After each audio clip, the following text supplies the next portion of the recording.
Star Trek 57, M23, take 2.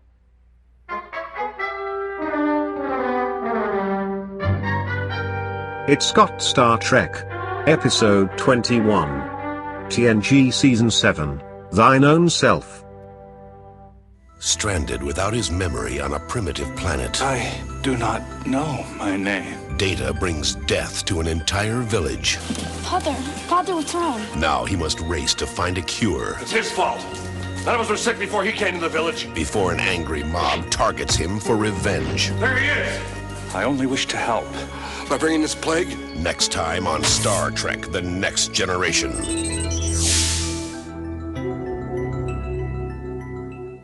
Wait. Did anyone see what? Ernest Goes to Camp. Very long ago. It was a teleplay by Ronald D. Moore. No, it wasn't. It was there was these two bumbling chef guys. They were the cooks. They were the camp guy cooks, and Those guys wrote the movie? No. But they said one of them was like modeling clay, the secret ingredient to eggs erroneous, because they were trying to find out they're trying to figure out how to make eggs erroneous, and they were trying to find the secret ingredient. There was their whole mission was to figure out how to make eggs erroneous. We never found out if they did or not. What's eggs erroneous? I don't know. It's some kind of dish they were trying to make. I thought it might be a skin condition. Ernest Goes to Jail. I think it was a food. I can only think that it's related to eggs. Ernest didn't go to jail until 2 movies later. There was a couple movies, yeah. He saved Christmas in between. Ernest Saves Christmas, yeah. Then there was Ernest Goes to Africa. That was the problematic one, as I recall. I thought that was after the Ernest Goes to Jail. Yeah, it was. Wasn't that the last one? There's Ernest Rides Again, I think. Well, so after Ernest Goes to Jail, there was Ernest Scared Stupid, which was the Halloween Ernest one. Scared Stupid, that's right. And then somewhere in there was the one where he was Ernest Rides Again, where he's on some log or something, riding down a hill or something for the whole movie. I don't know. And then I'm assuming Ernest Goes to Africa was the last one, because that seems like that would be the last one. Yeah, they were like, okay, no more of these. But there's got to be another one in there. I don't know of any other ones. Wasn't he in Beverly Hillbillies reboot? Yeah, he was. I don't know if there are any more Ernest movies, though. I know there was. I used to rent this video with my brother, which was a bunch of ads where Ernest P. Worrell was a character before the movies. He was in ads. He would go around and do ads, yeah. Yeah, and there's all over the place, and he would read things in the Ernest accent. He would read them in his sort of straight guy accent. And that's the one where he would talk to Vern all the time. Yeah. See, he didn't talk to Vern until Ernest Saves Christmas. He didn't talk to Vern in Ernest Goes to He was Camp. talking to the camera like it was Vern. Yeah, and then Ernest, there was video you could rent at Errol's Video or whatever of a compilation of all the commercials that he was doing. I'm sure there was some outtakes and stuff too. So Ernest Goes to Africa. By the way, welcome to It's Got Ernest. It's Got Ernest. Ernest Goes to Africa was 1997, direct-to-video, and Ernest unknowingly comes into the possession of some stolen jewels and is kidnapped and brought to Africa, where he must rescue the woman he loves. Okay, well, sounds wholesome. Some jewels. Do you think they were blood diamonds? I don't know. That's a good question.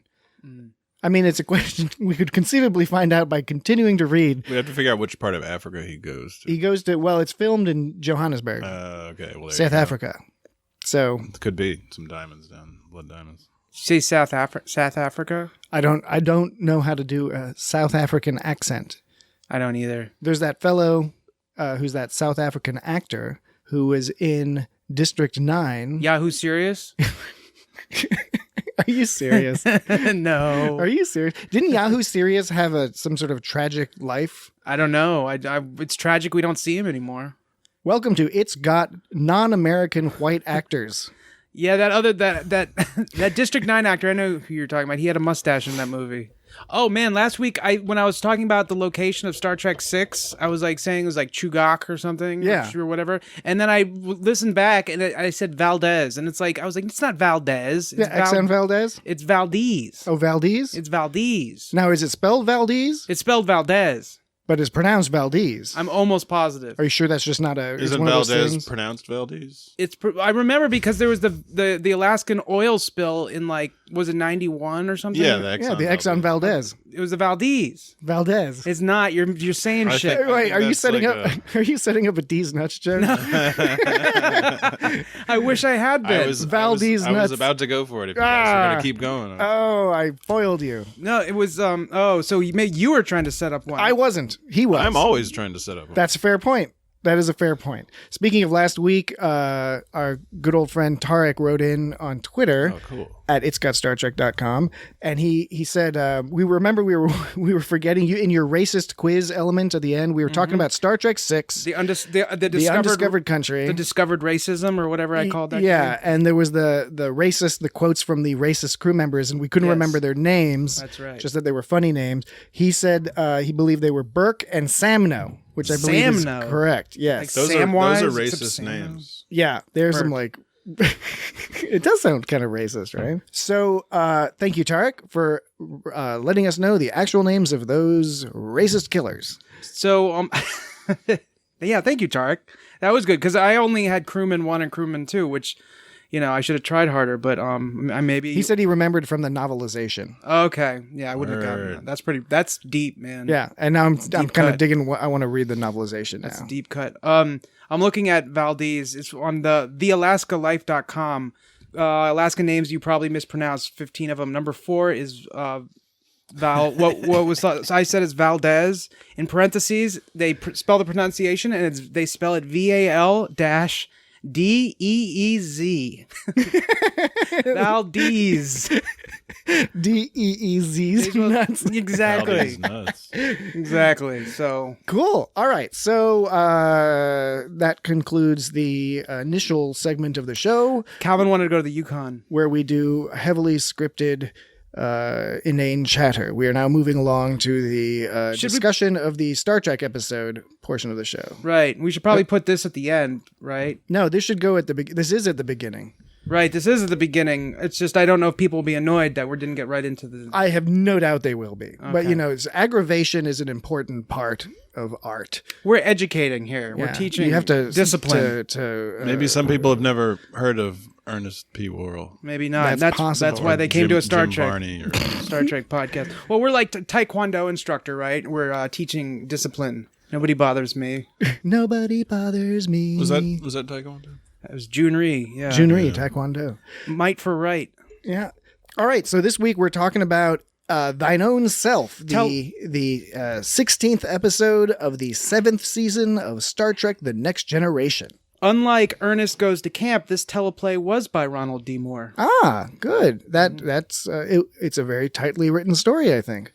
I think one of the as a brief summary, Data gets a little case of the old amneezy and ends up in a medieval town where a number of sort of alien people, some are nice to him and some are not so nice to him. He got amnesia because he was downloading some stuff from the probe, logs, the probe's logs. He was downloading probe's logs, and there was a surge that overloaded his positronic matrix, and he selectively forgot a few things. So. Yeah, what are you gonna do? That happens. Yeah, it happens. I thought it was good. Yeah, it was good. Tightly. What you gonna do when your positronic matrix gets overloaded? What you gonna do? What you gonna do with it in your hair? But it's a. I like this episode because it's a classic, very classic Star Trek story. It's got the A story and the B story, right? And I figure the Data story is the meat on the bones part of the story. But let's touch base with that's the A story, right? The B story is the whole Counselor Troi deciding that she wants to take the the bridge officer's test. So. Is there any kind of rule that A and B plots should generally follow a theme of the episode? Because I think that these did follow a theme, and that general theme being kind of feeling fear and anger that results from sort of ignorance, or maybe more nicely put, a lack of understanding. Both Troi felt she at one point near the end when she was really having trouble, she felt a lot of frustration and fear and anger, because she was approaching it all from the sort of the wrong perspective. And so, no, I think it was. Honestly, I think it was. I think you've done an amazing job finding a connection between these two. Because it makes sense. I wasn't even looking. I'm not going to look too deeply into something that I don't think is there just for the sake of connecting dots. I am complimenting you I think on discovering that that connection. I think because I did not see I think that. he's talking down Well, to me a I'm little. not. I think you are onto something, because if the title is Thine Own Self, and it's like, to thine own self be true, and that more or less means, to simplify it, to do the right thing. Troi ended up doing the right thing in the end to pass the test. She did. So to thine own self, she was spending all her time feeling insecure about her technical knowledge. That was one of the aspects. She kind of expressed that at the end. It was kind of like, I may not know all this technical stuff. I've been studying these books.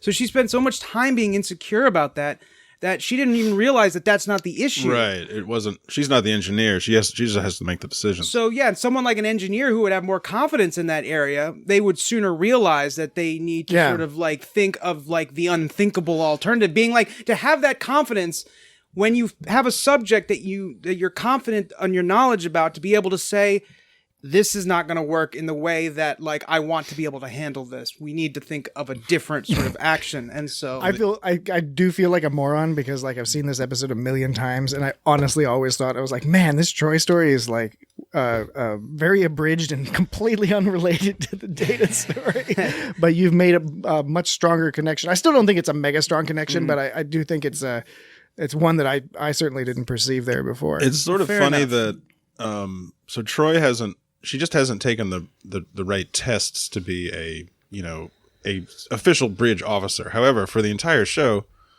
she has been on the bridge, because of her diplomatic As an officer. skills. She's an officer. She's on the bridge. She was the highest ranking officer on the bridge at one point, and she was by default the captain of the ship, but she still wasn't officially a bridge officer yet. yeah, they had a special seat to the left of the captain just for her. She sat there the whole damn time. Yeah, and what rank is supposed to go there? I don't know. I think we've had this discussion. She's a lieutenant commander. I think in the technical manual it says that's like the extra seat for guests. So she's Or the something. permanent guest. She's like the Andy Richter or the I did like that this story. or the what's that? McMahon. Ed McMahon. Ed McMahon. I like that the Troi story stemmed from a couple seasons before in that episode Disaster, Right. where they hit that quantum filament and everything goes to shit. Yeah, dude. And that's a really great episode, where they have these few different groups of people all having to solve problems, and they actually kind of have to do the ant thing where they're actually solving the same problem, but they don't necessarily have communication, so they've got to figure out what their role in fixing things is. But that was a good episode, and it's cool that this didn't come out of nowhere, right? Mm-hmm. That this came from that episode, that we saw the seeds of it there. There is a legitimate, canon storytelling reason why all of a sudden Troi would decide to do this beyond just going to her class reunion. But the other thing I like that they put in here that I really didn't catch before is that, Beverly Crusher is, sitting there, and she's got the night watch and she's in command, and Troi has that conversation with her about that. Why did she choose to do that, etc. And it's a great little conversation, but it also serves in this 7th season, right? Towards the end of the 7th season, it sets up the idea of Beverly being on the command track. And of course, in All Good Things in the future, she's a captain of the USS Pasteur, right? So like they did a lot of subtle stuff particularly in the last few seasons that they didn't do before in terms of layering clues and stuff and building story elements over multiple episodes. Not serialized, but moving in that direction. Well, so, and you just mentioned that, this is kind of the seeds of Crusher moving in that direction. She talked about, she had the commander rank, and I don't know I can't remember if they mentioned whether or not when she had it. I think she always had that. She always had it. Now, is this some kind of, was she ever referred, I can't remember if she was ever referred to as, well, not that I can't remember, I just don't know, if she was ever referred to as commander in early episodes of TNG, and maybe they did this to try to sort of like explain that away, or if they just never mentioned it and that was just an idea they had to just make her a commander, Well, either way, I mean, it's cool. It's like she's like technically a commander, but she's like the doctor, like she holds the rank of commander. She's never like she's never supposed to be in a command position. And I'm wondering, and I'm going to be on the lookout now, if TNG ever mentions that rank in prior episodes. I have no specific recollection. Yeah, it may be one. You know how sometimes when they're captured prisoner or something, they read out their information. It might have been on something like that. Could have been, yeah. Yeah. But it is, the character of Troi is very interesting, right? Lots of different opinions on her. I generally like her, but I also understand that there are some legitimate criticisms to sort of some directions the character went here and there. Some people don't like Loxana Troi, for example, and so a lot of Troi episodes can include that. However, this really was a really great story of somebody where you could see how their career is as a psychotherapist, and they're into emotion and that sort of thing. And you could see where it is a bad fit on the surface. That's like the surface view of like, why people ask her, why would you want to do that? Why would you want to be in that position? But she knows that it's a silly criticism, right? It's like, of course I have the capability. In fact, the tools I have could be very useful in a command situation. That's what she perceives. And I think correctly so. And she's been on the bridge this whole fucking time. Well, that's true. She's learned from some of the best, right? She knows what's going on. She's looking out the window with everybody else. So when the episode back to the B plot, it was the scene where Riker was playing his bone. Oh yeah, that was great. Because we know that kicked ass. She was like, "This is a better way for you to communicate." Yeah. And he was like, Riker, the hot boner. First of all, I was wondering how the soundproofing is in those. Yeah, I bet it's great. It's got to be great. You know what I was wondering? I was wondering if Riker has some like I was like, is he just like straight up just chilling and like jazzing out just by himself, just having a good old time in his sexy pajamas? He's just like, I'm just going to play some bone tonight. Or does he have some sort of computer program that tracks all the women in the Enterprise, and when they're like near his thing, he's just all starts tooting on it and be like, yeah. He just like jumps out of his fucking bed and he's like, all right, there's one. Yeah, because it seems like, I mean, the trombone, as a trombone player, I can say the trombone is fucking awesome, right? But is it really one of the sexier instruments? It's not like it's a saxophone. Yeah, right. But Riker somehow pulls it off. And he pulls off the bone. He looked like he was flirting with somebody before anyone was in the room with him. He was flirting with that trombone, is what he was. Yeah. Or another possibility, he was playing trombone to some sexy little ensign girl that he had in there, and then when Troi came in, the girl is like hiding in the bathroom we never see. Yeah, because we like never see the bathroom. Those are like the cut scenes, like in Undiscovered Country, when they cut out the part where he was like, "That's not Klingon blood," and it's a whole new story introduced. Yeah, they cut out the beginning and end scene. I'm sure they did that. Yeah, dude. One thing I was also impressed with Jonathan Frakes is I can't remember if he I think he's a real trombone player. He's a real trombone player, because this is one of the few times where it actually looks like he's playing the instrument. Because every time someone plays an instrument, invariably, he's usually been pretty good with that. Whatever instrument is, like if it's a flute or whatever, the fingering's all off, or the guitar. Or a piano, especially, you see people just going like, just wiggling fingers down there somewhere. Right, exactly. I'm going up here, I'm going down here, I'm going up here. The only time it ever is accurate is when it's like a shot of just the hands, and you can tell it's like someone else. Yeah, so I was impressed by that. Yeah, his 4 different things he plays. He was playing 2. These are according to closed captioning. He was playing 2 short questioning notes at first, right? Questioning notes? That was his 2 short. 2 questioning notes, and then Troi was saying something like, "What did she say?" She was like, "Is this how you normally talk? Are you something whatever?" This is much better. And he goes, "Playing." Oh yeah, that was. I'll tell you what he said in response to that. After that, so he said, "Play affirmative notes after the questioning notes." Then when she said that, was playing a thank you, which is not to be mistaken with like a. Right. But then she was like, "I like." Well, I like. What was that? What was that? That was a. I like that noise. I want to know what that means in the trombone language. But then when she told him, when she talked shit to him, he knows that one. He was playing a sour note. So she finds the trombone very romantic. She enjoyed it. So. That kicks ass about the closed captioning, because I would have never thought of that, and that's genius. Yeah. And so what a weird job to have. What, to be a counselor? No, the closed captioning. Oh, to be a trombone for comical trombone things in sci-fi TV shows. Yeah, it takes a certain amount of interpretation and subjectivity, I guess. So it was an interesting. After that, so the scene begins with sort of like Riker's plane. He's in control and stuff. And then he gives her the control. He goes, I knew I could count on my, after she like talks some shit, now she has the control. He's like, I knew I could count on my Imzadi. I forget what Imzadi means. It's just they're like going steady, but like kind of extra. Yeah, so or used to be. And he's like the ship's counselor to boost my self-image. So that's like Troi is used to being in a position of power over other people as the counselor. That's sort of your job. Is you're supposed to. She knows all their secrets. She knows everyone's secrets. She's telling them what to do or how, basically in so many words, not exactly obviously, but you know what I'm saying. You know what I'm saying. And so that's sort of like you have an edge on people like that. And so she's as a counselor is in this position of power. And then that shifts immediately back to Riker being in power though, because she asks him, now he's going to be her counselor. He's and test giver and like judge, test giver, judge, jury, executioner.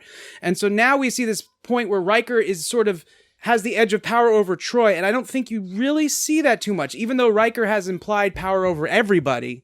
The one-on-one relationship with him and Troi have mostly been, pretty equal, with maybe her sort of having a little more control, even though we all know he's ultimately has the most control of everybody in the whole show. Well, and power is a difficult thing to define because I was trying to think of a better word. You could it's a good word. It's just that it's difficult because there's a nexus of overlapping power dynamics. Because you're right that Riker has X amount of power as the executive officer of the ship, and these are Starfleet personnel under his command. So he therefore has a great deal of power over them from that perspective. But there are, of course, other relationship dynamics and practical realities that can oftentimes limit Riker's power depending on which crew person you're talking about, right? In terms of strength, for example, it's not like he's the strongest. Data and Worf got him beat out easily. And Troi oftentimes has access to insights that he simply would not be able to, and vice versa, of course. He's like the third strongest. You think so? I don't know. I think Mr. Mott probably. Mr. Mott's got some strong ass forearms from all that clipping. Yeah. So that was the B plot, right? And so then there was this whole. Was it just me, or did it seemed to resolve kind of not only quickly but early? Compared to most B plots, because they usually kind of weave in and out and both dovetail right towards the end. Yeah. There was the Troi plot sort of was resolved, a little over like half of the way through the episode, and then it comes back right at the end in a comical way. Yeah. Yeah. It was the episode was interesting. Like, the B plot was, I guess the B plot is often unrelated, like in terms of, sort of, they don't intertwine. Yeah, they don't have to be the same story. Yeah, and they often don't intertwine like literally like sort of the two A story and the B story don't hit each other like directly, implied or thematically or just directly, So but this seemed pretty removed. And it was just kind of It was sort of weird that like it seemed like people there for some reason there weren't a lot of people around, like everybody was on leave, like even when Crusher was on the bridge and it was like there hardly was anybody else on the fucking bridge. Picard doesn't show up until the very end. In the very end, he's got one line and he says it and he's standing there the whole time and you're waiting for him to say more and he's looking like he wants to say more and he's just staring and he doesn't know what to do because he got one line and he said it and that was it. And it was weird that Picard wasn't in the episode. He was doing a Christmas Carol on stage in London. Is that what it was? Yeah. Okay, so the reason to put him in the episode, I was wondering if there's some contractual thing or if it's just kind of so you can say that yes, he is. I think he's in every episode of Star Trek: The Next Generation. That's what I mean. It's like an attendance thing, like Cal Ripken Jr. or whatever. It's like so you can say he's been in every single episode. They probably recorded that like at the tail end of another episode or something before he left. We see Geordi and Worf, but we only see them. They're only like simulations on the holograms. And Geordi got thrown under the bus. So it's like everybody else is taking a break, or it's just this all just happens like overnight somewhere, and everybody's sleeping or something. Geordi looks all sad. Geordi looks all sad when he's all like, "All right, it's like I can do it." Yeah, I guess I'll go kill myself. Yeah, that's got to be a bummer, right? You don't even get a chance to say like, "Okay, guys, well, it was nice knowing you." You're just kind of like, "Okay, I guess I'll see you in a bit," But we all know that you're not going to see him ever again. I bet Geordi can do it. Jordy can do it. Jordy would have volunteered to do it straight away. Yeah. He would have been like, this is the way to do it. And then Data would have been like, actually, no, just take my head off and kind of bowl it down there. It'll all sort itself out. Yeah, the night shift thing. I often find myself, it's like, oh yeah, they of course have to have a night shift, you know? And it's not that I ever didn't know that, but it's one of those things I keep forgetting or something. It's like, yeah, night shift. Picard's not on the freaking ship 24 hours a day. But he's got to have time to, play the flute and read and have a cup of tea. It's an interesting thing, though, the idea of, so we know they have shifts, right? Including an overnight shift, what they refer to kind of that way. I think it's in Chain of Command where, when Captain Jellicoe takes over, like one of his whole deals is he wants to go, I think he wants to go from I forget if it's from 3 shifts to 4 shifts or whatever, but he wants to change the whole shift structure and it pisses off Riker and all that. Anyway, so we know they have shifts. That makes sense.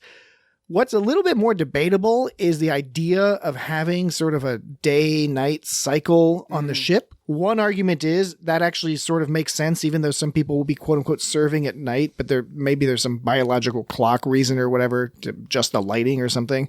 Fair point. On the other hand, it's like a spaceship, and you'd kind of be like, why not just have, 3 different shifts of people kind of, and they're just living at different times. So 10 forward's always open, cafeteria. I mean, I don't know. It's not like it's a big groundbreaking thought, but it was just like I was thinking about that. Does Guinan have to sleep? Because if you go to 10 forward, is Guinan always there? I mean, it depends on the season. They have that other guy, that one guy who played poker with them that one time. Right? Yeah. I forget what it was. It was an episode. He was a bartender in one episode, and he sat down and played poker with them. Wasn't that guy from the Lower Decks episode, the kind of young guy with the green? Was he green from outfit? Yeah, I mean, I don't remember if he was from Lower Decks. Yeah, or not, I think it was from Lower Decks. But I think it was he just sat down with he was talking to Riker like he was just another guy, and someone else that might have been the Lower. Yes, I think that was the Lower Decks. Because the other 3 were officers. They were all, the other ones were all they were officers. Yeah. He wasn't an officer. He was commiserating with them, but he was like, I'm good. I'm not vying for a promotion like you guys. Yeah. And the thing about maybe the night, they just time the shifts. The night shift is just the time when nothing's really scheduled to happen, because they also, it's like, it takes this many hours to get to this location. Well, should we wait until the day shift when our A crew is on, or do we just schedule it so our A crew will be on? If you're popping along and there's a quantum filament or a crystalline fucking entity? Shit. Well, crystalline entity. All bets are off, man. I mean, you can just vibrate that shit. You better hope that shit happens during the day shift when we got just Picard. beam some radio waves at it and just fucking tear that shit to pieces. See, Picard would have found an alternate solution to that. Your C-listers would shaken that thing to bits. Exactly. So, but speaking of Thine Own Self, that was actually not speaking of Thine Own Self. Speaking of Lower Decks, that was episode 15. Of this season. The previous episode. Which was a great episode. Some have claimed it's their favorite episode or whatever. Yeah, it's a really interesting episode. Good. But that was also followed by Masks. Yes. Masks is a weird one. Which, according to Empire Magazine, via wikipedia.org, the episode has been described as incomprehensible, impenetrable, and incoherent. So I watched it recently. Next topic for a podcast. Yeah, I watched it. I didn't find it as obnoxious as I remembered, but it's it's a weaker thing. I think 2 episodes later we have Genesis, where Barclay turns into a spider. No, fuck that shit. Fuck that shit. I want to watch that soon. I actually haven't watched that in a very long time because I tended to skip it, and I feel bad about skipping it. So because it scares me. I don't like seeing Troi as a fish lady. Yeah. It feels like a season 1 episode or something, but doesn't Riker become a Cro-Magnon man or something? Does he? They all become something like that. Fucking ridiculous. But so season 7 is hit or miss. Season 7 is up or down, but they do have some classics. This is a good fun episode. Well, and then I guess we can transition to the Data part of the episode, because the Troi part's fun and there's some character building. I'm still a little curious as to why she was like, I haven't kept in touch with a lot of my classmates, because it seems like all the rest of the Starfleet people, they know all their fucking classmates, even the ones they hated. They know exactly what they're doing, and they're calling them up and teasing each other and shit. Yeah, she doesn't want to listen to what they're thinking all the time. She already knows what they're thinking. Oh yeah, that's good. Yeah, they were like thinking about her the whole damn time. Oh Yeah. my God, you're right. She probably just felt sexually assaulted all She throughout. was like, I don't want to see Starfleet. those people. Oh, That's man. gonna be tough. Yeah, they had to divert the whole ship to pick her up from the reunion. They diverted the entire Enterprise to pick her ass. You know what? from That's up a from good her- point. That is a little weird. Yeah, from her. Did she leave early? Worf had I to don't take know. a shuttlecraft when he went to that. Yeah, when he went to thing- when the Klingon. some kind of battle competition or something. Batleth tournament. Yeah, the Batleth And that did not turn out well No, for it him. didn't. That is a fucked up episode. Troy just gets picked right up. So yeah, But anyway, so Starbase 231. it's unrelated. She didn't she didn't cause this. She didn't cause the problem for Data. His insistence on downloading the mission logs from the wacky probe or whatever that had crashed is what caused the problem. overloaded his positronic Yeah, matrix. but so the thing about this part, are you gonna main, do? this main, Well, first, I think we should sort of set the premise, which is the reason he's down. Well, the reason it's taking so long is because they were delayed. What I'm assuming to be like 3 days or something. This all takes place over like 3 days. it seems to, yeah. They were delayed to pick up Data, or a few days. I'm not, because there was some kind of medical supplies they had to pick up or something. That's right. There was some, I don't know, from the Tuvok ship. What's this or place something? called? I don't Like know. Barcon? Oh, it's they were supposed to rendezvous with the Lexington to take medical supplies to the Tarenko colony Tarenko. for a few days, I think. So that's, I think we're to assume that all the events in this episode happened over the course of a few days. I'm guessing radiation acts pretty quickly, right? But isn't by then, I don't know. It's hard to recover from radiation, but this is future science. Yeah, so. presumably. Okay. But the cool part is that this is fundamentally, it's a story about logic, reasons, sort of the scientific method, and in taking the title to thine own self be true. Data has amnesia. He doesn't even remember the meaning of certain words.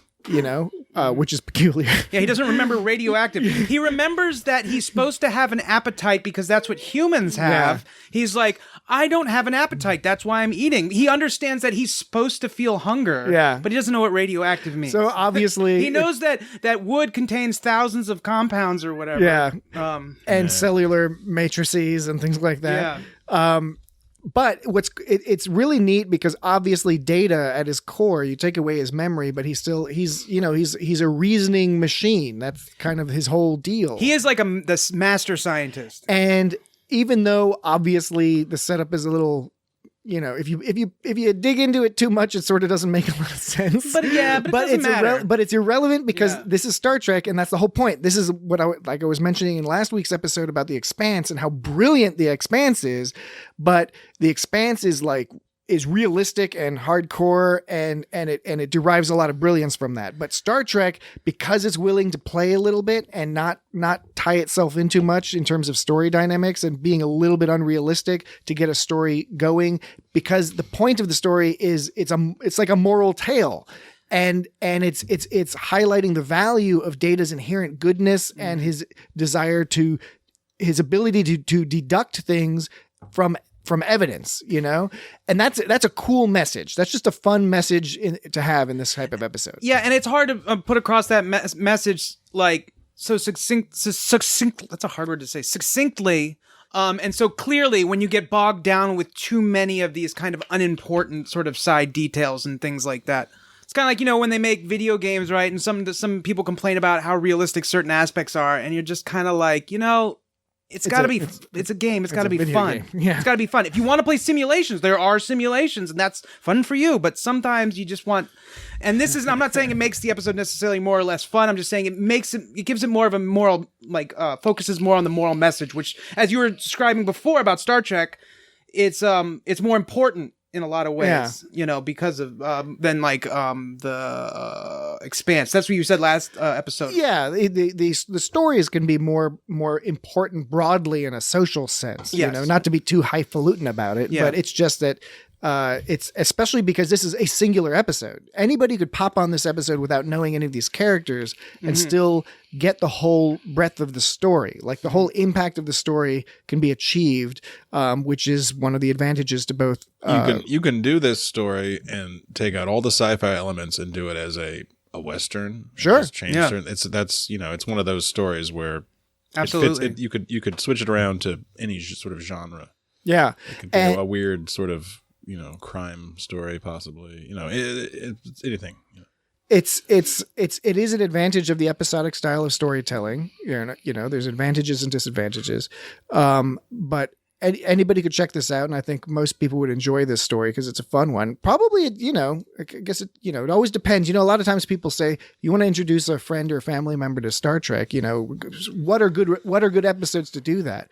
For some people, I think this would be a good episode to kind of lay out, kind of like, here's the basic Star Trek story. Yeah, and I found this episode, when I was watching it, I was surprised how easy it was to watch. Meaning, and sometimes I don't want to mean like it's easy to watch, meaning it's like it's that somehow has a negative connotation. Something that's easy to digest. Meaning it's accessible. It's accessible, right? And I think that's and that's not necessarily that's not a bad thing. I found it was the time just kind of went by. I've seen this episode so many times. I've seen a lot of TNG so many times. I was like, okay, am I really going to feel like watching this again? And the episode just flew by, you know, because it's just really good. And it's very well written. And I'll tell you what I was surprised by, the fucking wardrobe on this Garvin. Every fucking scene he had like a new costume and it was all ornate. Yeah. Garvin, he was the town magistrate. Yeah, it was very like Renaissance kind of. Yeah, especially Riker at the end. I thought Riker, oh my God, go ahead. I was like, Crusher looked natural with Crusher. Riker looked like a clown or something. Riker was rocking that shit. He was. With that like tilted like weird hoodie hat thing. He looked absurd and ridiculous, but because it's Riker, it's amazing. Yeah, it was. And he was standing kind of all like, standing all sexy. Yeah, like a king. Yeah, I like. Anyway, but but by far for me the best character in this whole episode in terms of appearance and sort of attitude is because you have Garvin, you have his daughter Gia, who I thought the actress did an amazing job playing this inquisitive young woman, and who again she stayed towards the title, Thine Own Self. She stayed true to whatever her internal things are. We don't know this girl, but we can derive from the plot and the characterization that she's a curious person and a good person. She wants to help people. She wants to help her father. Even when she's ill, she wants to help her father. She did a great job. Yeah, and then the actor who played her was it was really great. Pulled it off. Really the school teacher / medicine lady or whatever. Talor. Brilliant. And I was in the Walton. And I want to talk about her arc in a second because I really like her character. But the best was the fucking blacksmith. Asshole motherfucker. Who had a fucking Chicago style mustache. That guy. Scoran. That guy's in a million different things. He's in a million different things. I know him from Seinfeld. Yeah, that's right. He had a brief He was a mechanic, and he was in Curb as a mechanic. He was also at a brief appearance in Wayne's World. He was talking to Al Bundy. And he was like, Al Bundy was like, "Oh, I know what you." He lost a job. He's in a ton of stuff. He always has a Chicago accent. Yeah, including in this. Yeah, including this. And I don't know if anybody noticed, but he was wearing like this funny 20th century hat at one point that like was not. It was like, I didn't even notice this that. guy's from medieval Chicago or something. Yeah, no, straight up, because everyone else, not only the costuming, but like nobody else had fucking beards or mustaches. And this dude, they were just like, we want to hire that actor. We owe him a favor or something. And he's like, I'm not shaving the mustache. Mustache he also stays. played a Klingon in Redemption. Oh, that's cool. 1 and 2. He was Captain Larg. Captain Larg. Fuck yeah. Do Klingons have mustaches? They only seem to have. I don't think he had a mustache in this one. Yeah, but they do. They'll have mustaches, just not Chicago style mustaches. Yeah, not that kind. Yeah, get the deep dish. But it was like he was playing the same guy from Seinfeld and Curb Your Enthusiasm, but it was like he was just in Star Trek. Give me my batleth. Give me a hot dog and a batleth. I'm glad Patrick brought that up. I was going to bring that guy up. Oh, I could not stop staring. Of course, his voice was funny and his mannerisms, but the mustache was so compared to all the other like stuff they did to make this quaint little village that, again, it was a high budget show for what it was, but and this was later on this is 1994, but still, the sets are great. The costuming is great. You really believe you're in some weird ass little village with a bunch of backward ass people. Yeah. I'll give you 20 Dorax for half the lot. Agreed. You're getting old. I said 15. Takes that like uranium and like pounds on it with a hammer. Just like. Well, that was interesting because he seemed to actually be the only knowledgeable one between him and Talor, who seemed like she was knowledgeable with within the limits of whatever they had going on. She still had the basic, even though she seemed like she was some kind of nonsense, not a charlatan, because she didn't seem like she was trying to fool anybody, but she seemed like she was full of shit, but she wasn't, in the sense that you could tell she still was looking for truth. Yes. Even though you could tell at times she was annoyed by Data, she was kind of annoyed by like how Data was like questioning her. She never expressed annoyance. You could just kind of see her in her face, but in the end, she was like, I want to look at all that data. You know, what can I look at your microscope? Can I do this? So she was willing I took that to mean she wanted to see his robot penis. She was the only I want one to examine all the data. He's fully functional. Yeah. Fully functional. No, I agree. What was great about that character was that it presents her as the quote, the healer, the knowledge, or, sort of the wizardy type person. And as you note, like it's they didn't portray her as some sort of like goofy, stereotypical witch doctor type person. They portrayed her as a real human being, in that they would have knowledge. Some of that knowledge would be correct, just straight up correct. Some of it would be correct, but maybe for reasons they don't understand, like certain herbs or something being medicine. Some of it would be total nonsense, like the giants and the creatures and the Iceman and stuff like that. Yeah. But the point being is that she, as you noted, she clearly was not portrayed as some backward fool like some of the people in the village were. She differentiated herself as similar to Gia, in that she was curious and seemed to actually want to know, like you said. So that was really, really cool that they did that, and they didn't do the whole stereotypical, like, oh, look at all these morons, Yeah. Gia, it seemed like Gia respected Data's knowledge. It seemed like Gia was like a little sick of Taller from time to time. Oh, yeah. Like, just like, well, who is this? It was funny. She was haughty. Yeah, she was haughty for sure. Yeah, Taller says, she goes, the Iceman thing, she goes, current scientific methodology allows us to dismiss such ridiculous superstition and concentrate on scientific reality. He goes, what do you believe I am? You are an Iceman from the Valorian Mountains. Nope, you are an Iceman. Yeah. So, and it's characters like her, though, that I think sometimes people express that science is treated like a belief system, and of course, science by definition is not a religion. It's. She even says something about like that's something you'll lose faith in. Yeah, she does actually. Yeah, that she I actually remember that. I remember that part. And so the thing is science is by definition it's not a religion. But I think some people sort of like get a little too confident in their assertions sometimes. Yeah, which is it's a human enterprise, unfortunately, and subject to human foibles. And that's the part that they can be, whether right or wrong, I mean, they can be absolutely correct by so many things, but once they start getting the attitude that they're just absolutely confident that they're the only right person, maybe they're just used to being the only right person. That's the ivory. It's the ivory tower mentality, and it is what is unfortunately does turn some people off to the idea of the sort of the idea of investigating the universe and finding both practical answers and answers to some philosophical questions and things like, are we alone in the universe and stuff.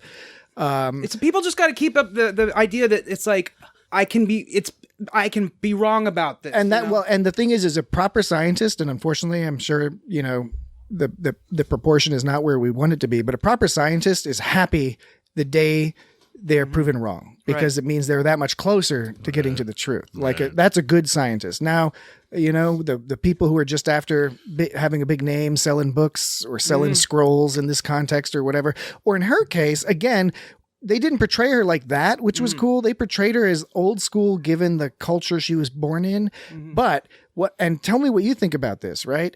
In the course of the episode, by the end, we see a change in her, and it's not that she's changed her character. She's still being true to herself.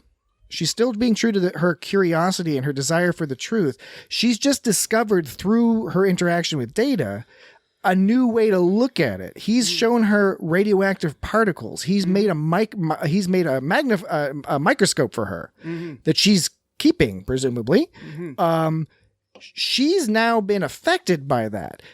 Is this an abrogation of the Prime Directive? Right.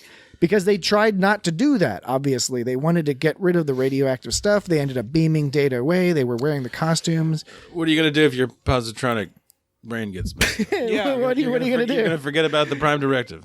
It's going to go right out the window. Well, yeah, well, 100%. It's not like a willful. It's not a will. You're right. It's not a willful. Right. No, he had amnesia, so he didn't. He had a bad case of amnesia. Yeah, I mean, it all went from some probe that went kaput, right? So who made that probe? They're the ones who should get in trouble, right? Because they had to go out. I don't know who gets in trouble for the Prime Directive. How do they place blame in a situation like this? This is also. I'm sure there's a round of finger pointing that follows. We won't get into this at this stage, Right. but there is the grander debate about the Federation and how most of Star Trek, of course, looks at the Federation from the Federation's perspective and from Starfleet's perspective, and that they're the good guys. And even if there's mistakes here and there, it's all for the greater good. But another perspective could argue, why the fuck are you flinging all these probes around close to planets? Right. What are you Flinging what? probes. It's like they knew there were people down there, and they were like, "Oh yeah, Data'll just sneak in there, and he'll pop back up again, and nobody will see him." And we'll just leave them there for a few days.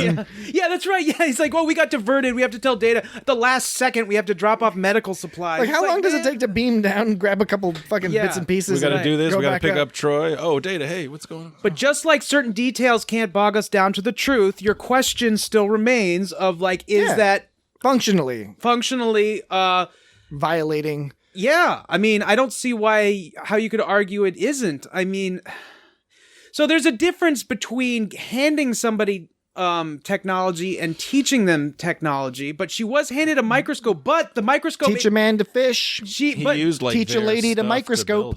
So if you, he used exactly, precisely. He used her stuff to build it, so she could easily see right away. Oh, this is how you do this. It's not like you hand someone in. He didn't hand her a tricorder and started going like right, precisely. So I don't know. It's a fuzzy line that you tickled the grayscale a little bit with that one.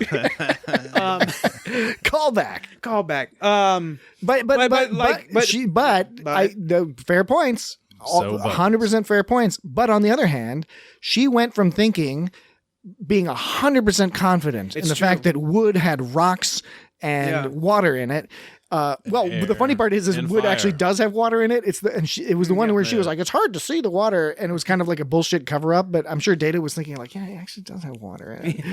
Although water is not an element. I thought it was pretty creative how they came up with her whole sort of explanation for how things work. Of course, they gathered from the old four elements like earth, wind, water, fire. Except it was sky, water, fire, rock. Yeah. But the whole thing about it's like, well, the fire is deep inside, and you need to like lure it out with more fire. Wait, where did that fire come from? But no, I thought it was pretty creative that they built this whole sort of like fake and system you get that smoke, and you'll see smoke. And it's a good example of early sort of proto-scientific thinking in that Proto Baggins.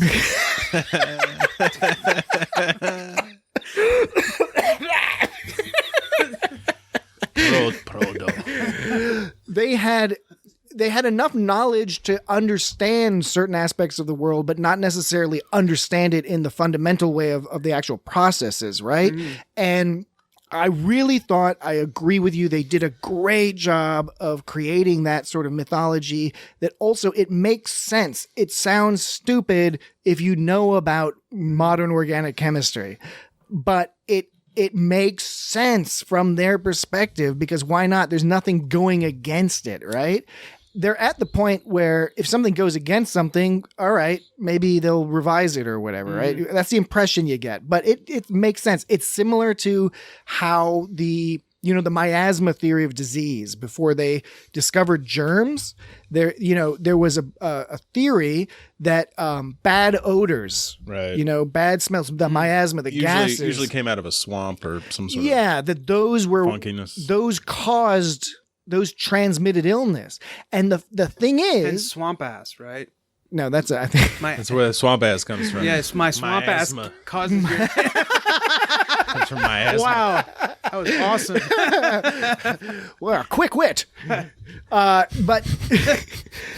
the thing about the miasma theory, right, was that it kind of worked in the sense it's totally wrong. It's not how the diseases were transmitted, but it did get people to start like not living right next to gross, fetid piles of grossness, clean up the sewers a little bit, drink clean water, not drink dirt, because they associated bad smells with disease. And now we know. And that will cut down on, say, bugs, mosquitoes, that kind of stuff that might be transmitting these diseases that you think are transmitted by poisonous gas, but they're actually transmitted by insects and germs and stuff. I just had a thought about a parody song about the Ninja Turtles, but it would be like, we didn't start the fire. It would be like, we are the Ninja Turtles. We are the Ninja. Because that line where he's like, trouble in the sewers. He'd be like, trouble in the sewers. We are the Ninja Turtles. All right. That's it. Okay. I had to say that before I forgot it. Because when you get a tune in your head, you think you know it forever. And then it just falls out of your head like a dream. Do you have any other lines? I just came up with Can this. you come up with something related to Krang? Krang. Krang. Gonna Krang. What else do I have to say? Wait, I thought you were starting to rap. I thought you were like switching to a new. No, that was. I thought that was a new song. Yeah, I thought it was a new song. Oh, too. a new song. No, I was gonna do more of a. Okay, I'm sorry, I derailed that. That was purely selfish. We were talking about the sewers, bad smells. We're talking about the idea Trouble in the sewers. that we have a character here who is not some moron. She's working with whatever the paradigm of scientific knowledge that they have, but that she has in fact, learned something through her interaction with Data. And you could argue Gia has as well, but not exactly the same as this particular character, because she was already primed for knowledge gathering. She's a learned person. She's some kind of alchemist, yeah. Yeah, and just like the real alchemists, they were trying to do science, and they actually ended up doing lots of science, and that's the thing about her. That's where science basically comes from. And as ridiculous as her assertions were, like, those people, you need those thoughts to get to. That's what science is. You need thoughts similar to that in order to find the sort of like the truth, right? Yeah, and plus she's given them the herb that gets rid of the headache, and it works. Yeah, it works. So it's like aspirin. She gets them the space aspirin. Magic worked like part of the time. That's why they kept doing it, because it worked. It had results. Yeah. So and then you just keep doing it, and then when it stops working, you're like, wait a minute, why didn't it work that time? Yeah, wait a minute. What's up with that? What's up with that? Yeah, you just came up with a reason. And some weak ass magic you're giving me here. So yeah, she did her thing and did a little dance. She kind of flirted around with Data a little bit. Yeah. She gave she gave two faces that were the same. At one point, midway through the episode, when she was explaining how water hides in wood or whatever, and Data was like, "Excuse me," and she gave this look, kind of like, but then she was really nice. She was like, "Yes, Data, what is it?" Or "Yes, Jaden, rather." Or as Jaden. Can you imagine? Okay, just sidebar. It's funny that in 1994, Jaden was the name and medieval race of aliens gives to a robot in a sci-fi show. And nowadays, it's just like the world is littered with fucking all these young little Jadens. Jadens, Star Trek. But Garvin wanted to call him Mr. Radioactive. I know. That was hilarious. I like that. Yeah. I liked Garvin in general. Yeah. So she gave him this look kind of like, and at the very end, when Data got killed, by the way, Scorbin or whatever, that was a pretty brutal move. Fucking spear some motherfucker in the back. Yeah. That dude was. He got shocked. He was no faker. He was all rocking. He was from Chicago. Yeah, it's from Chicago.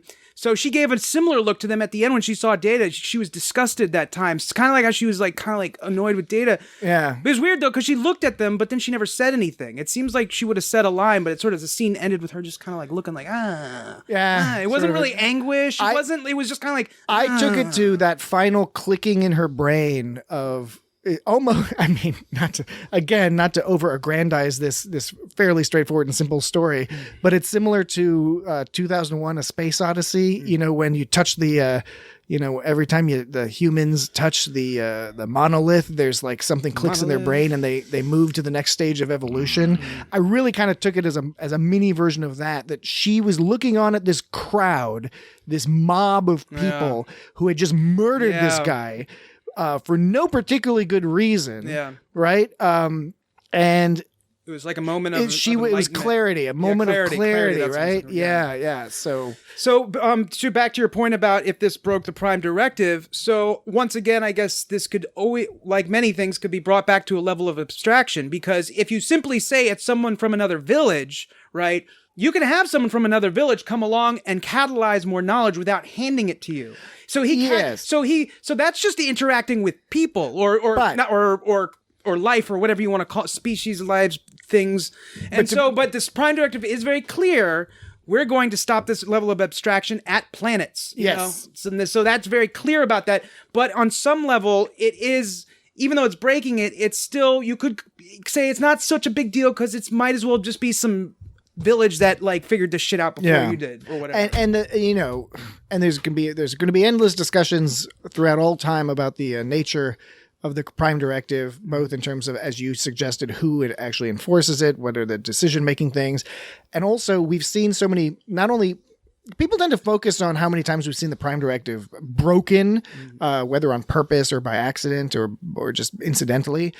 But there's also the alternative version, which is how far does the Federation go to actually protect the concept of the Prime Directive? Because as far as I know, right, if the Klingons show up and start fucking around with somebody, I mean, we haven't seen that I can recall too many examples of the Federation coming and being like, no, Klingons, we're going to prevent you. We're going to have like an armada protect this planet and prevent you from landing here. This would be a good idea for a podcast, but it would take a good amount of research to do that. Yeah, we'd have to watch all of Star Trek. Yeah, exactly. Or rely on our kind listeners to send us emails at feedback@itsgotstartrek.com. Feedback. With suggestions for all that. So, I mean, okay, how about Brent Spiner, right? Brent Spiner, he's always great as Data. He looked good in those tights. Okay, so something I never really caught on to before, but particularly in the final scene where, he's back on the Enterprise, did they put a different wig on him or something? Because his hair is like reddish.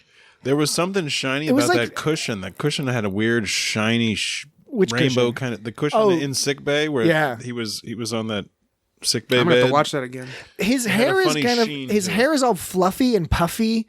It's a different hairstyle. It's not the usual Data slick back hairstyle. Now, granted, he's been through a lot and walked over 200 Bleemlarbs, which I think is 100 kilometers. Yeah, you're right. That's right. He walked. They had some kind of funny measurement. Yeah, the probe landed over 100 kilometers away, according to Crusher, I think. And then when he landed, Galvanite, Galvatron, Garvin goes like, "You came from the mountains. That's over 200 Seltons away." Seltons. Yeah. So yeah, twice as much. How much is a mile? It's like 1.5 kilometers or something. 1.6. 1.6. So it's just over. So it's a little over a mile. Or I'm sorry, I think a kilometer is 0.6 of a mile. So. Yeah. Yeah, well, it's 1,000 meters, which is approximately 3,000 feet, and a mile is 5,000 something feet. I like that we're taking notes and looking up all this. I don't really stuff, know. But we're not bothering to look up this very simple conversion. I don't know the metric Let's system. discuss this. This podcast is done in America, and we don't use the metric system. Okay, right. So, but we can confidently say that a Selton is a little bit more than a mile.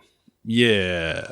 Because the Selton is twice as much as a seems kilometer. like a little bit. Yeah, a little bit more. A little bit. Wow, A little bit. It's a little bit. A little bit. I think it was a little bit. Oh, a little bit. What's smaller than a Selton?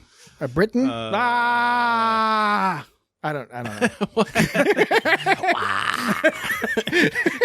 like a Brit, someone from Brittany. I don't know, like Someone from Britannica. Celtic. Smaller than a Celtic. Celtic. It's a Kelton. That's a Kelton. Kelton. I am Kelton. Oh, welcome to your planet. Welcome. I am Kelton. I am Kelton. We are from Barkon 4, but we are Keltons. We are both Kelton. They're from Barkon 4.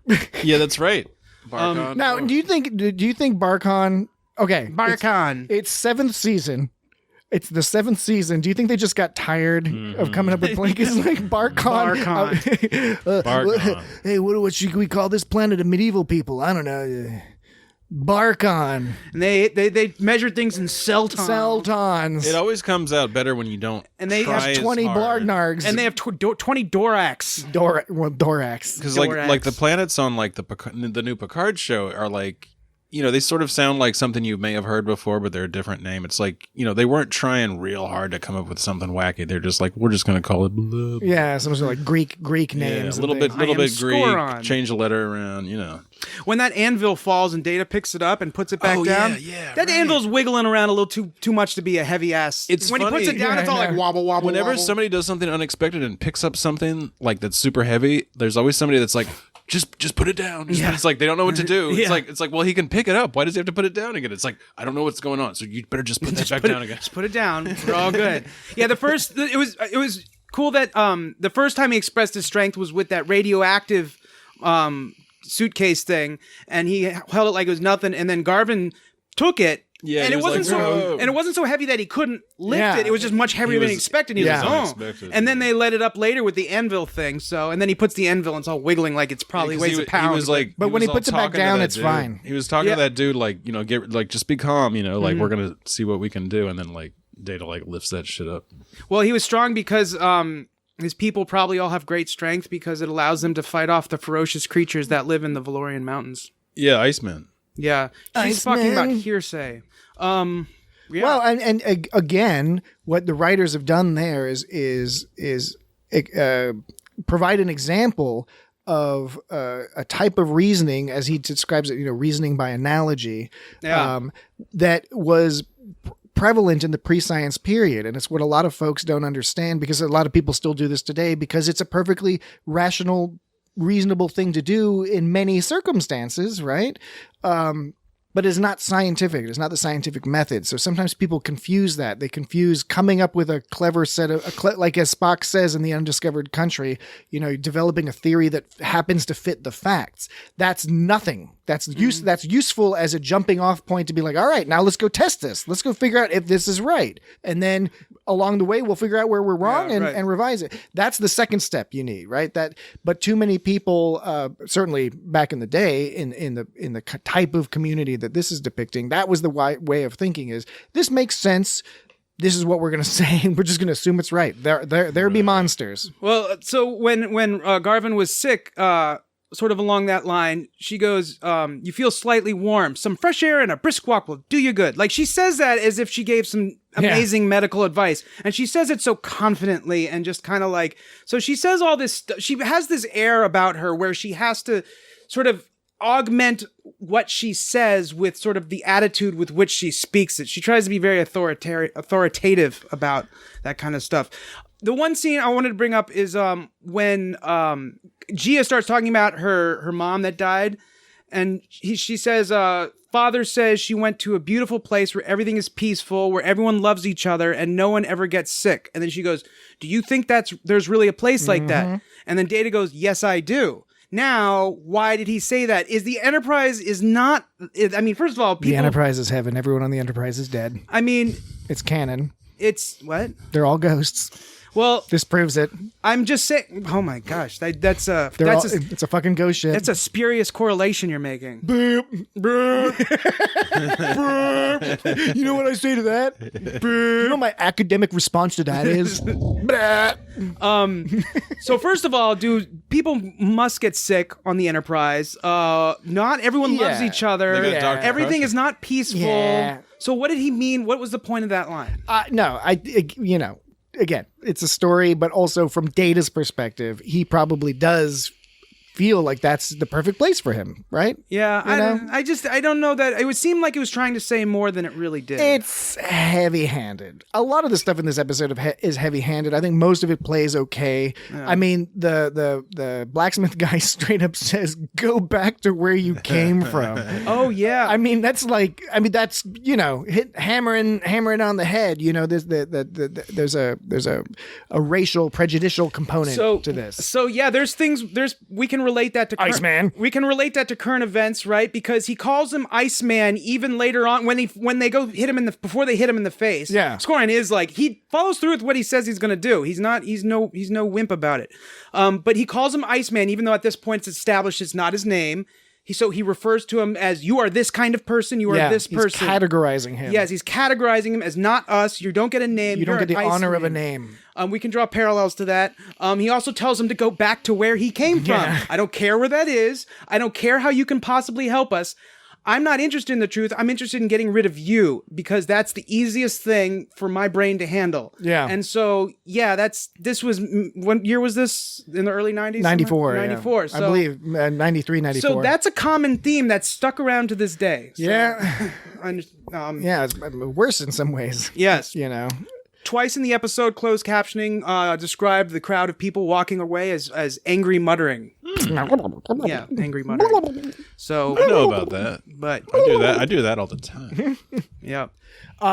So that last scene was I'm not the last scene, but the last scene with Data in the village when they kill him, basically, or think they kill him, right?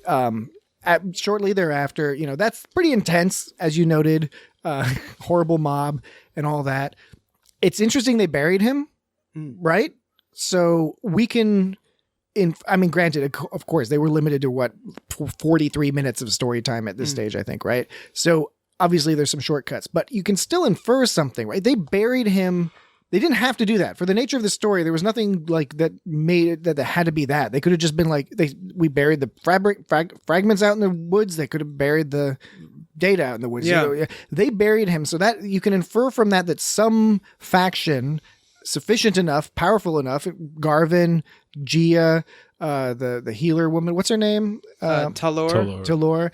At a minimum, but quite probably others were convinced that not only do we bury this guy, we got to bury him in like the town fucking square, basically. Yeah. It almost is like a monument. So even though not much time, of course, this is super compressed because Troi manages to pass all these incredibly difficult tests in the course of a couple days. And Data is buried and a stone monument with an engraved plaque is erected, in the town square. And you can sense that people are somehow memorializing him, that they're now feeling well. They got well really quick from the well water. From the well water. That he spiked, and like right before they killed him, they had to have seen him spike that, right? Yeah, maybe they weren't smart enough to figure out what he was. Yeah, we'll see. It doesn't matter. Angry muttering. I shouldn't even point it out because I'm just like, hey guys, I noticed things, And so Barkon 4 probably just gets forgotten about the Federation. I think they should do like 100 so years. In season 1 of the Riker TV show. They should fly back there. Yeah. They should do a Riker TV show, and he should fly back to there. And, Riker's intergalactic pizza kitchen. That'd be awesome if he started a food starship. Just like a food starship. Food starship. I'd be like, and like he just have his make rounds of sidle up next to it. That would be like in chic, in Vogue, in chic. I say words.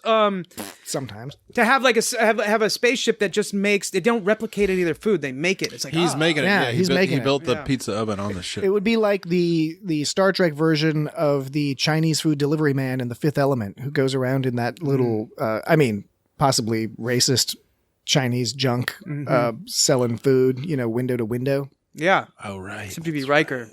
Yeah. After you have been fired.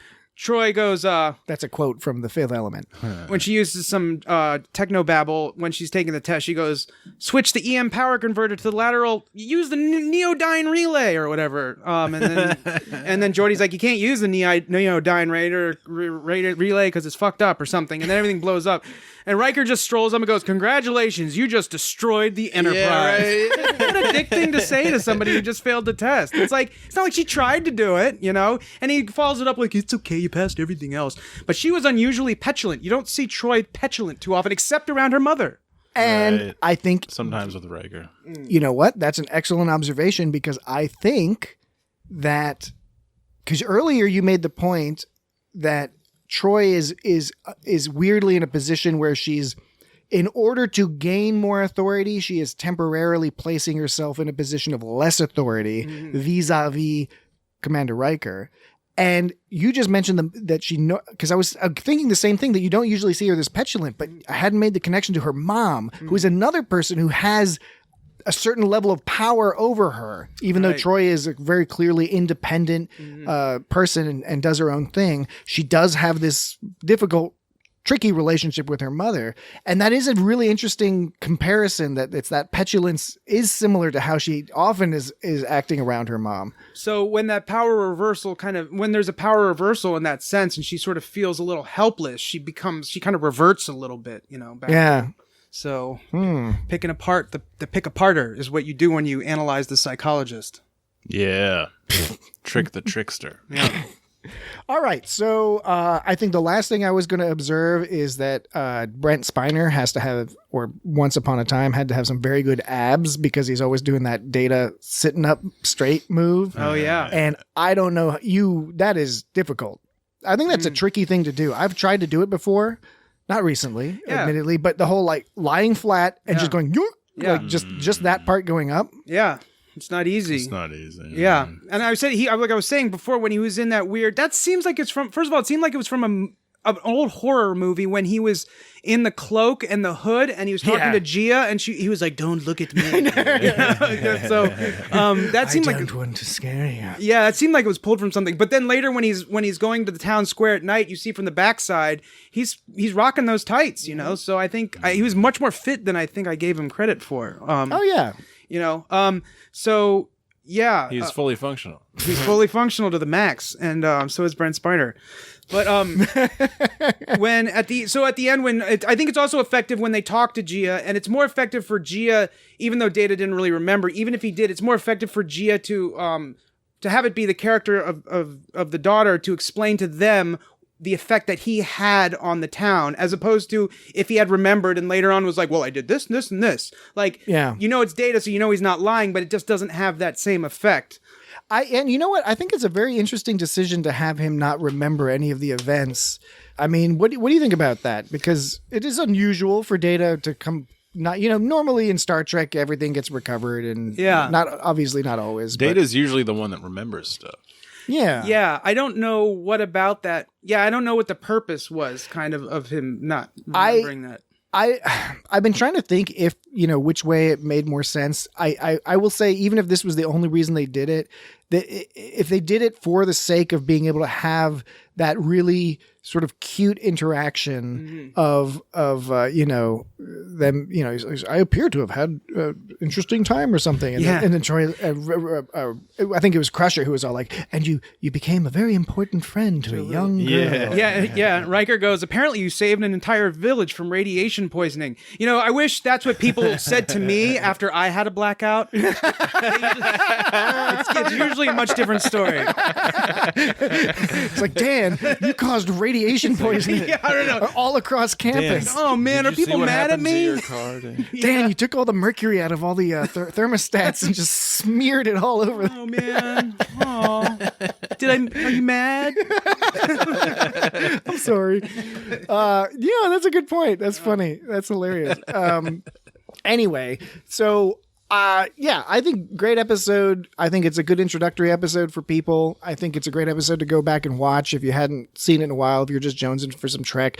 It's got a strong message about how kind of science is awesome, but with the Troi part, it's also, there's the humanistic element of it. And of course with Data, even though he's using science and deduction and all that, he's not doing it for any other reason than to help those people, right? And that's cool, you know, that there's also a humanistic element to that part, not to use the racist term humanistic as we discussed on our previous podcast about Beingistic, not doingistic. Beingistic. Inalienable rights. I don't think I mean it in a good way when I say it's this is a very accessible episode. Only in a good way do I mean that, because I don't mean that in like kind of like, oh, it's too accessible. It's not dumbed down. It's not. Yeah, right. I think it's a solid, easy, like accessible with a great message, and it's really entertaining. I just think it like flies by. Really cool costumes and a cool Chicago style mustache. Yep, Scaran. All right. Any other thoughts on this episode, or shall we wrap it up? I think that about does it for me. Yeah, I've said all the things I need to say. I think I've said all the things too. You saying all sorts of things? Yeah. Johnny Notes. Data has clammy skin. I thought why would he have clammy skin? I don't know. I was thrown off a little bit by that too. It seems like it would be a normal temperature, at least at the temperature like that a computer would put off. Yeah. He didn't eat enough meat, butter, and cheese. Yeah, I agree with that. Remarkable set of teeth and a fantastic penis. Fully functional, fantastic penis. Yeah.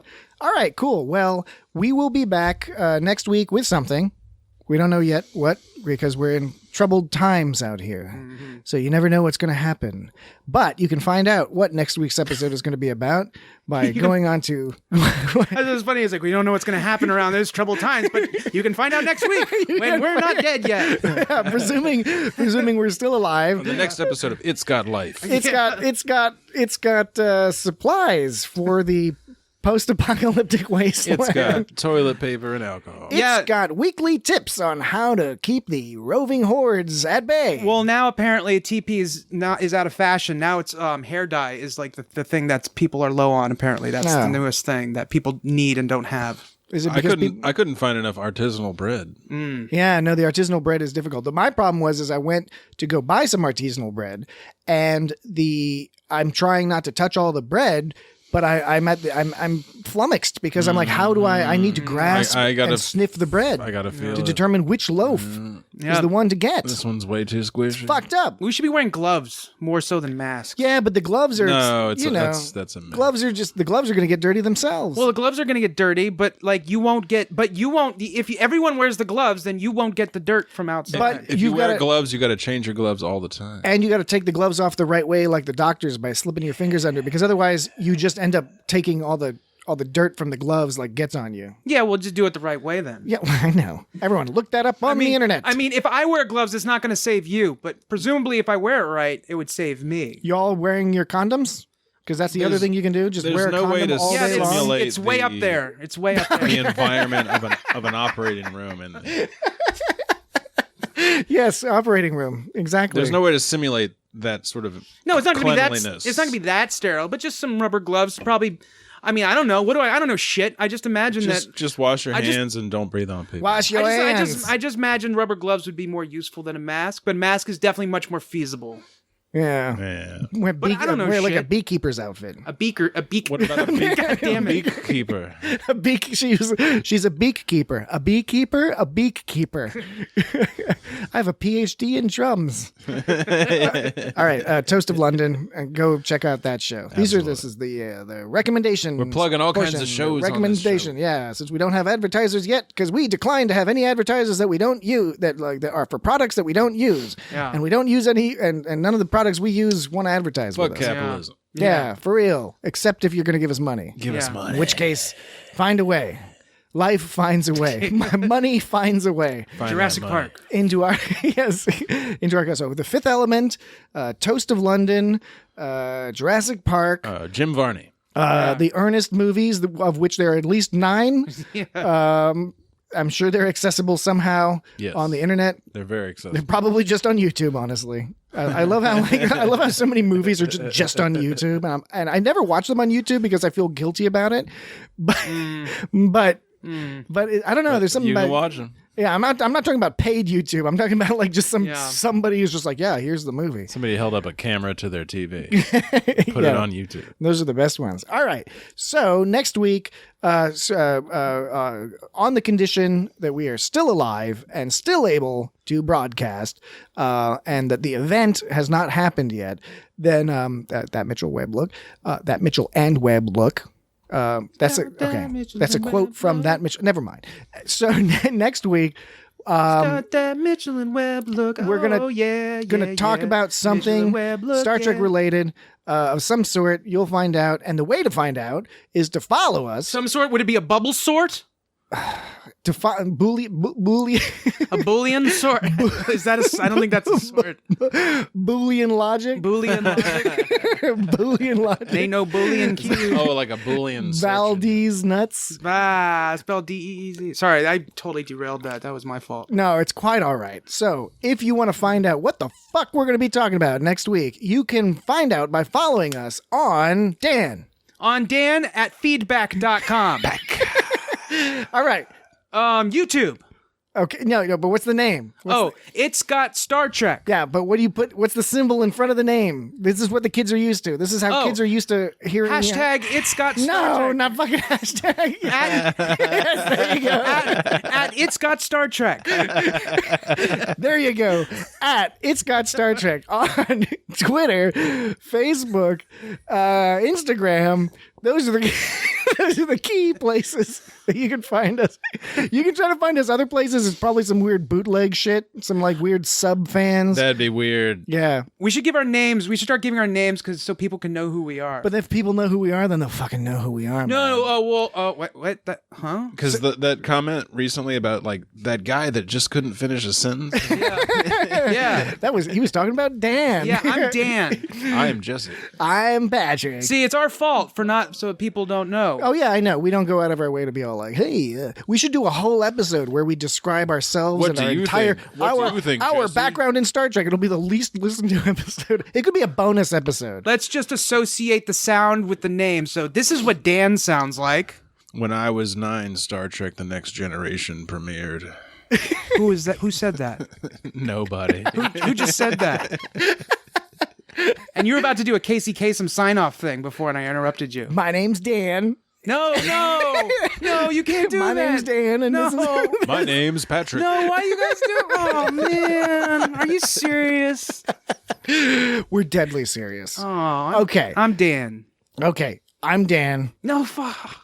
This is like Spartacus. We're trying to help you. Okay, I get it. You get it. We'll do it. Okay, if you give any 3 or 4 fucks which ones we are. I don't care. We'll make care. it. Maybe this is what we'll fucking do next week. I'm the guy that will do next sounds week. like this. I've moved on. I don't care anymore. I sound like this. I don't care. when You can be talk. all like, "Oh, Patrick. Oh, this is Patrick, and my comment is this." We could do it that way.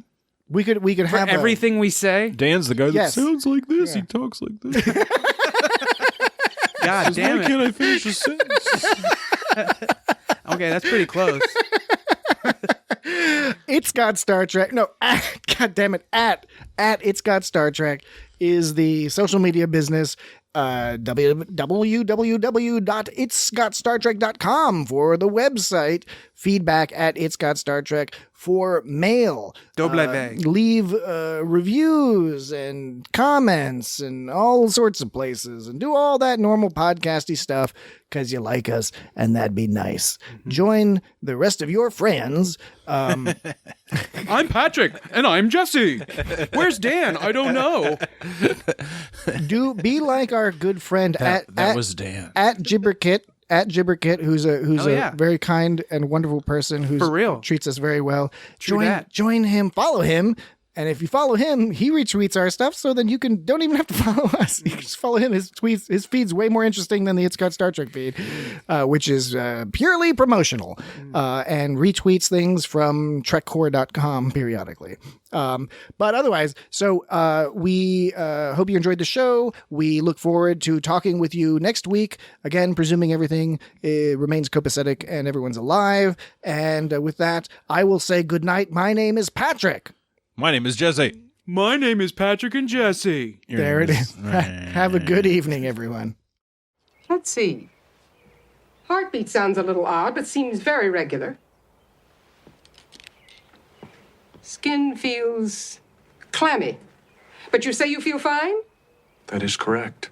No headaches, palpitations, sluggishness, indigestion? No. But I cannot have indigestion since I have not eaten. Malnutrition. You should try to eat something that will build your strength and return your vitality. Lots of meat, butter, cheese. That should be a start. What about his eyes and his skin? They're so odd. Quite so.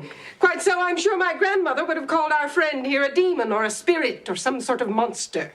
But current scientific methodology allows us to dismiss such ridiculous superstitions and concentrate on scientific reality.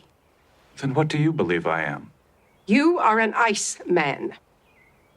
Ice man. Yes, you probably come from a race of people who lived in the snow and the ice of the Valorian Mountains. Your skin and eye coloration are a result of prolonged exposure to harsh winter conditions. Then I am not ill. Well, aside from your memory loss, you do not seem to have any symptoms of any illness that I am familiar with. No, you are an ice man.